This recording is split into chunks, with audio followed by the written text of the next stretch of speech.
So in this last piece of lecture material, we're going to be kind of switching gears a little bit. So we're going to be talking about free radicals, and free radicals have a specific type of chemistry that's kind of all their own. And the chapter, typically in textbooks and in classes that discuss radicals, they're kind of, it's a hard place because it doesn't really match with a lot of the other chemistry, but it's still very important. So free radicals are a very important topic, but they kind of are standalone. So we're going to talk about free radicals, and it's important whenever you think about free radicals or you see a reaction that involves free radicals, you got to kind of change your thinking a little tiny bit. But we do need to cover this. It's an important concept in organic chemistry. So what's the big difference between free radicals and all the other reactions that we've seen? So thus far, when we've talked about electrons moving, we have moved them as electron pairs. So either lone pair electrons attacking something or a bond turning into lone pair electrons. So every time we moved electrons, we moved them two at a time.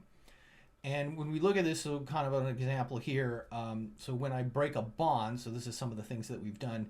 When we broke a bond in between two atoms, and one of them gets the electrons and the other one does not. So we see this here. So we have a bond between X and Y, and the electrons are jumping onto Y, giving it a negative charge, and the electrons leave X, and that gives it a positive charge. This is called heterolytic cleavage. So it's a cleavage. We're separating X and Y, and it's called hetero in meaning that our two products here are distinctly different. And in doing this, so that's what this arrow represents. The arrow actually represents two electrons, so that's what we're going to find out. So we're going to see a different kind of arrow here in just a second. So this is a double-headed arrow. It means two electrons are moving, and this is the way that we move electrons. So for all the other stuff, everything that we talked about in terms of mechanisms and how electrons move thus far has been heterolytic, where we move two electrons at a time. However, there's another way that we can do a cleavage in between two species, and this is called homolytic cleavage. So homo means the same, and we still are moving electrons, but now we're moving one electron at a time. So this is the big difference between all the other chemistry we've talked about and free radicals. Free radicals deal with individual electrons moving. So here we have a bond between X and Y, and there's still two electrons inside of that bond, but now what's happening is those two electrons are jumping back to each one to each atom that was involved in this bond. So here one electron is jumping back to X, one electron is jumping back to Y. And it's a little hard to see, and so from here on out, when we talk about this section, every arrow that you're going to see here is actually a half arrow. So normally there's 2 points on the end. This one has 1 point, so you can see it kind of here. That 1 point means that it is one electron. So up here you can see where it has 2 points on the end, 1, 2, that's 2 electrons moving. So every other arrow that we're going to see for the rest of this part is going to be a half arrow, which means that we're moving 1 electron. So when we do that, we put 1 electron on X, 1 electron on Y. That's why it's called homolytic cleavage, because both of the species that we created kind of look the same. So we're going to be using, when we talk about free radical chemistry, we're going to be using half arrows. And let's talk about free radicals for a second.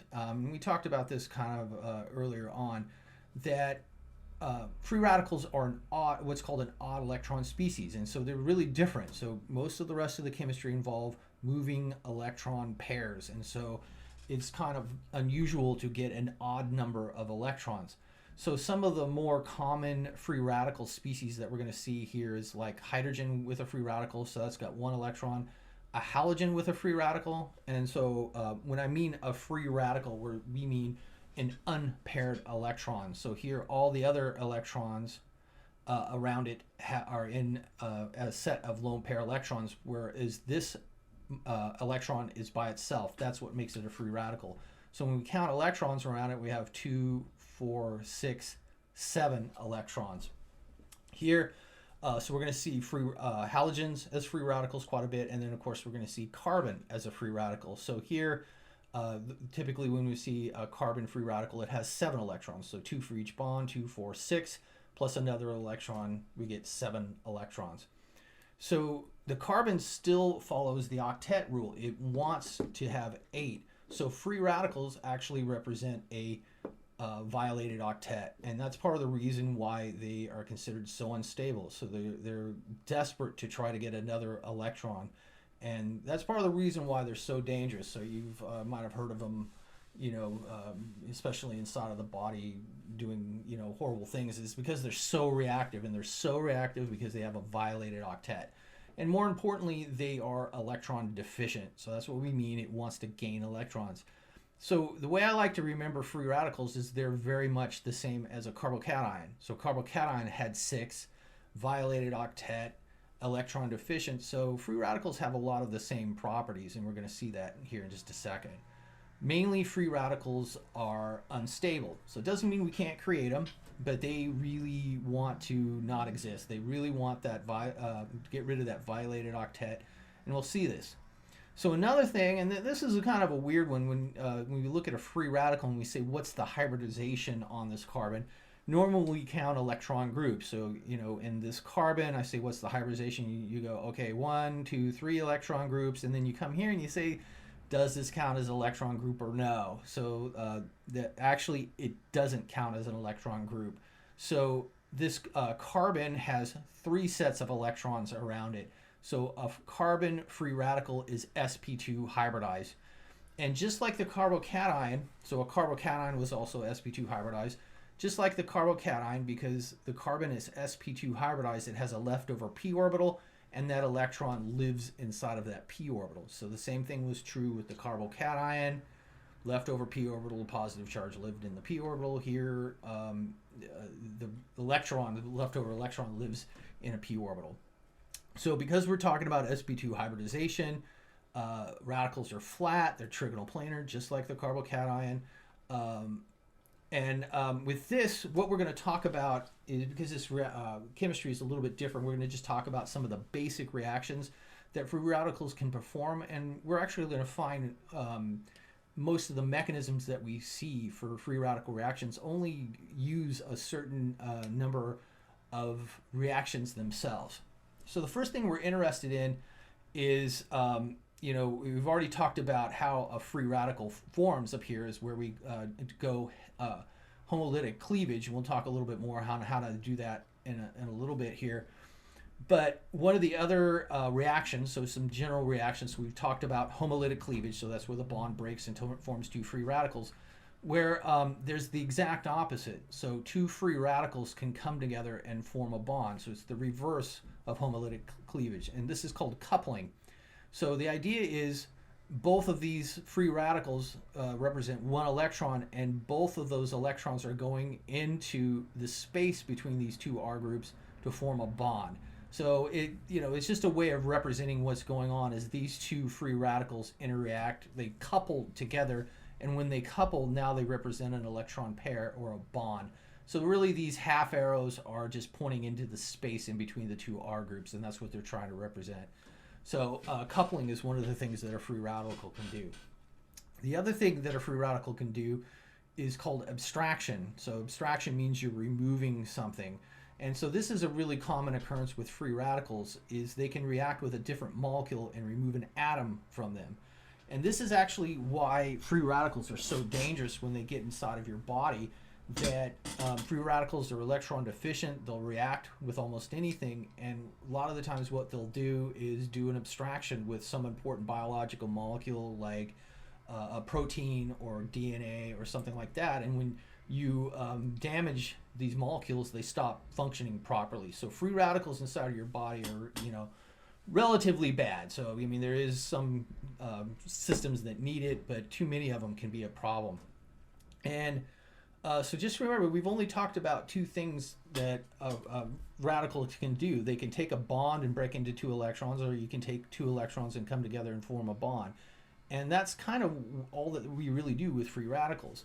So here, this is called an abstraction. So it's called an abstraction because the radical is coming into this molecule, in this case removing a hydrogen. So there's other things that you could remove.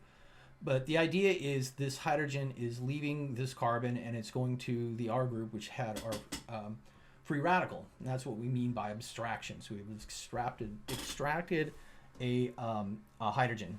So when we look at how the electrons move, we still have an electron pair here, 2 electrons, one electron is moving to the carbon. That forms the free radical. The other electron is going into the bond between this R group and this hydrogen.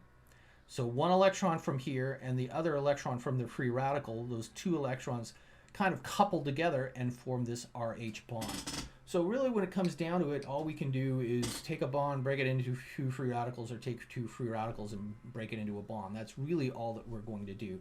But this is a specific type of reaction that free radicals do called an abstraction. One of the other ones that we're going to be looking at, and this is kind of important, free radicals can add to a double bond. So remember, double bonds are electron rich, radicals are electron poor, so they tend to react with each other. So this is called an addition to a double bond, and you can see it's still dealing with our half arrows. So here the pi bond is the bond that's breaking here, this multiple bond, that represents two electrons. One of those electrons is going to the carbon to form a free radical. The other electron is going in to form this RC bond here. So here it's almost like a coupling. One electron from my pi bond is going in to form the single bond. The other electron from my free radical is going in. Each of these two represent one electron.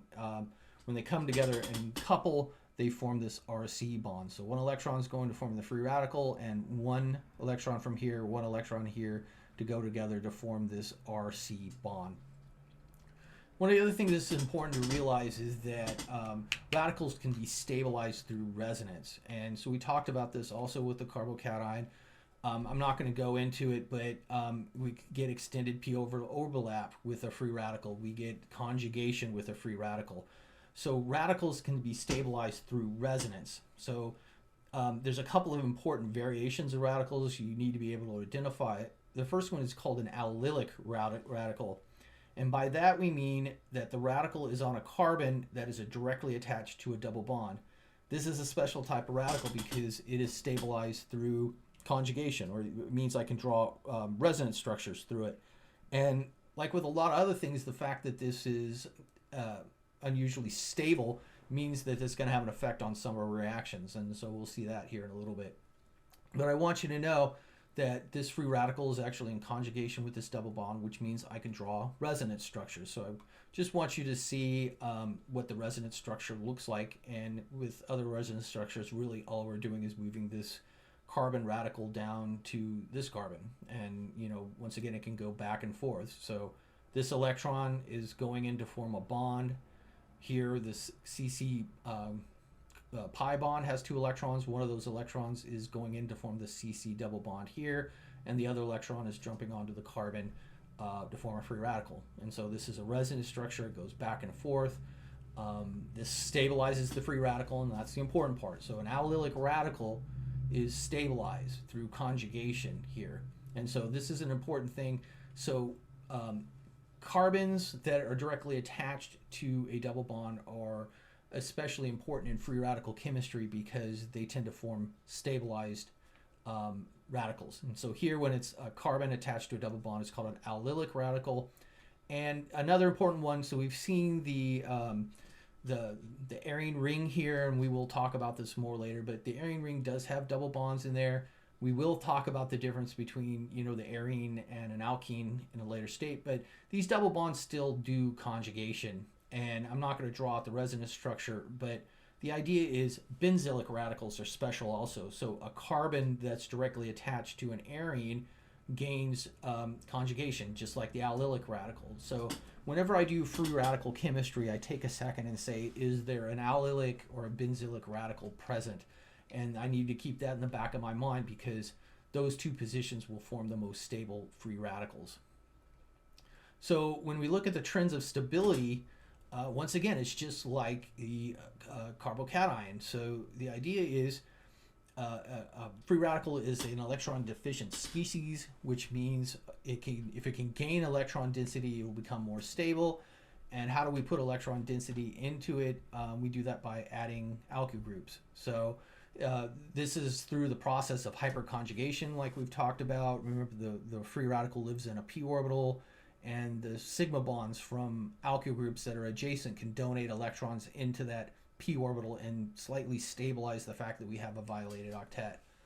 So the trend is exactly the same as with the carbocation. The more alkyl groups that I attach to my carbon with the free radical, the more stable it becomes. So also remember that the terminology for primary and secondary and tertiary is the same as the carbocation. It's how many carbon or how many alkyl groups are attached to the carbon with the free radical. So methyl means I don't have any one alkyl group primary, two alkyl groups secondary, three alkyl groups tertiary.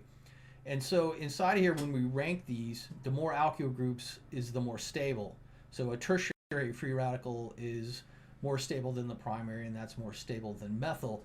But here we want to point out that the allylic and benzylic radical is more stable than any of these. So when I have a molecule, and if I look at it and I see that there's an allylic or benzylic radical inside of there, that's going to be the primary place where the reaction goes, because this is going to be the most stable. So it beats out on anything. So the first thing I say is my free radical under conjugation? Is it part of an allylic system or a benzylic system? If I see that, then I know it's the most stable. And then if I don't see that, then I start counting alkyl groups and say, okay, is it tertiary or secondary? So just remember that those two positions are important, because they tell me where the stability lies. So yeah, this comes from hyperconjugation, and we talked about it. The free radical lives in a p orbital, and CH bonds and adjacent hydrogens, remember, they align with the p orbital, and they donate some electron density in there. And it helps stabilize the electron deficiency. So with this, one of the first things, and this is kind of the big difference between free radical chemistry and a lot of the other chemistry, we need to create the free radicals first, and then the free radicals go through and do a reaction. So this is kind of different. We need an initiator. We need some way of starting free radicals. And with this, one of the main ways we do this is by using something that has a weak bond in it. So a weak bond means that it will break apart, or it will undergo homolytic cleavage. And the main one is peroxides. So per means we have an oxygen-oxygen bond in there. That bond is actually relatively unstable, such that if we take a peroxide and apply some heat to it, the oxygen-oxygen bond will undergo homolytic cleavage, one electron to each of the oxygens, and we'll end up forming two of these oxygen free radicals. So remember, there's R groups on here. There's a lot of different peroxides in the world. You've probably used hydrogen peroxide, so that's if there's two hydrogens there, and that's what hydrogen peroxide does, is it forms free radicals very readily, and these free radicals will pretty much kill anything on there. That's why it's a good sterilizing agent, is because free radicals are so damaging, it pretty much kills anything that it can react with. So that's why we use hydrogen peroxide to clean out cuts and things like that.